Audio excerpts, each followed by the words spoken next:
Perkenalkan, nama saya Puput Alia Ratnawati. Di sini saya akan menjabarkan beberapa kaidah, 5 kaidah yaitu asasiyah dan 5 kaidah adalah muamalah fikih.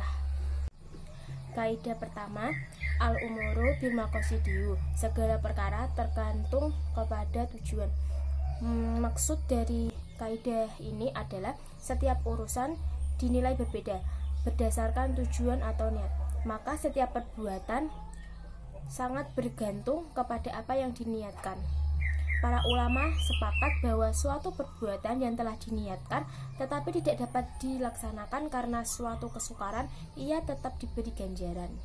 Sebagai contoh, apabila seseorang menemukan dompet di jalan, lalu ia berniat untuk mengembalikannya, tetapi pada saat tertentu dompet tersebut hilang, maka ia tidak perlu menggantinya. Tetapi jika ia mengambil dengan niatan untuk memilikinya, maka ia harus menggantinya. Kaidah 2, al-yakinu yajuzalu bisyak. Keyakinan tidak dapat dihilangkan dengan keraguan. Bermaksud, jika seorang berbuat sesuatu, maka harus dilakukan berdasarkan keyakinan. Sesuatu perkara itu hanya akan dikatakan sebagai yakin setelah terdapat bukti atau penelitian yang dapat menetapkan adanya perkara tersebut. Sebagai contoh, seseorang memakan makanan orang lain, tetapi pemilik tersebut belum mengizinkan. Yang dibenarkan adalah pemilik makanan, sebab menurut hukum pokok makanan orang lain tidak boleh dimakan. Kaidah 3, al-masyaqqatu tajlibu taisir. Kesulitan menyebabkan kemudahan. Makna kaidah 3 ini adalah kesulitan menyebabkan adanya kemudahan. Bermaksud hukum-hukum syariah didasarkan atas kenyamanan dan keringanan. Hukum-hukum yang dalam penerapannya menimbulkan kesukaran, maka syariah akan meringankan agar mukallaf dapat melaksanakan hukum tersebut. Sebagai contoh, misal seseorang lupa makan dan minum pada saat berpuasa dan lupa membayar utang, itu tidak diberi sanksi, tetapi kalau pura-pura lupa itu akan diberi sanksi. Kaidah 4, ad-dororu yuzalu. Kemudorotan dihilangkan.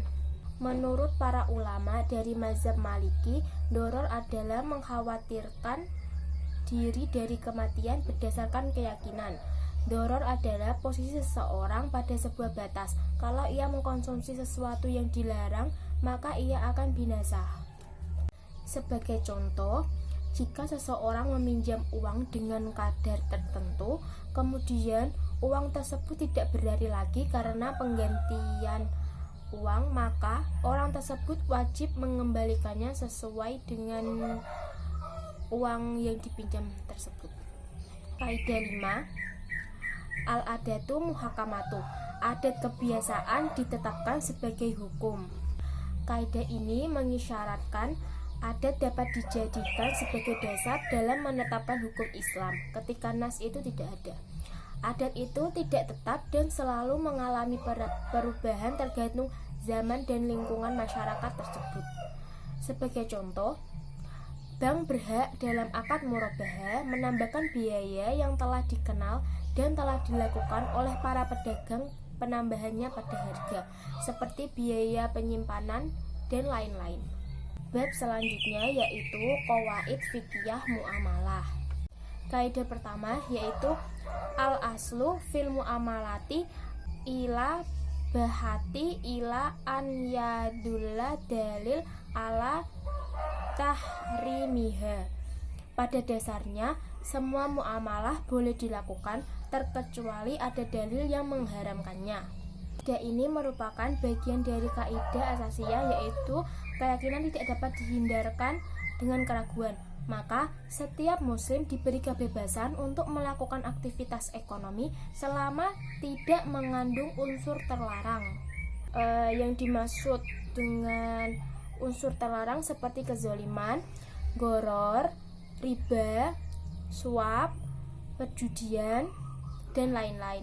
Sebagai contoh, para ulama melarang jual beli dengan cara pembeli mencegat para penjual barang untuk melakukan jual beli sebelum mereka tiba di pasar. Pengharaman menjual buah-buahan sebelum matang, pengharaman menjual bahan makanan yang dibeli sebelum penerimaannya, pengharaman menjual kotoran dan lain-lain. 9. Al-hakimu bil wasilati hukmun bil qasidi. Hukum perantara ditetapkan berdasarkan kepada hukum yang dimaksud. Kaidah ini menetapkan bahwa hukum perantara atau wasilah hukum sebagaimana hukum yang dimaksud. Apabila hukum yang dimaksud adalah haram, maka haram pula perantaraannya.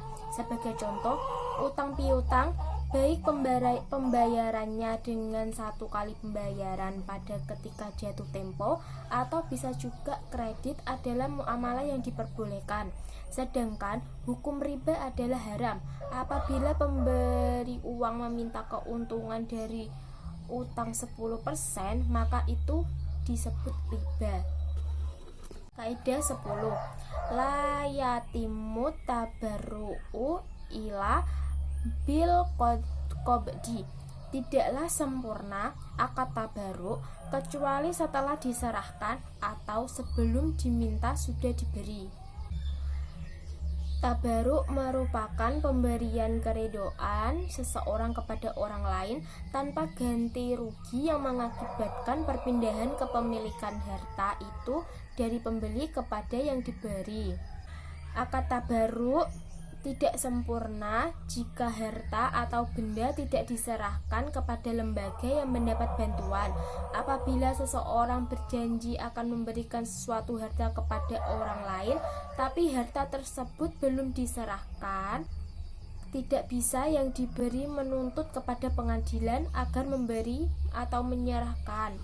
Sebagai contoh, seseorang telah berakad berderma kepada sebuah masjid, tetapi akadnya itu tidak disertai dengan penyerahan benda yang menjadi objek akad, maka seseorang itu belum sempurna sebagai akad tabaruk, karena boleh jadi akadnya tidak terrealisir dan benda yang belum diserahkan berarti belum menjadi pemilik masjid yang dipergunakan untuk kemaslahatan masjid tersebut. Kaidah 13. Al-ghurmu bil guni. Resiko itu sejalan dengan keuntungan. Maksud dari kaidah ini adalah bahwa seseorang yang memanfaatkan sesuatu harus menanggung resiko. Menurut Umar Abdullah Al-Kamil, bahwa barang siapa yang memperoleh manfaat dari sesuatu yang dimanfaatkan, maka ia harus bertanggung jawab atas doror dan doman yang terjadi.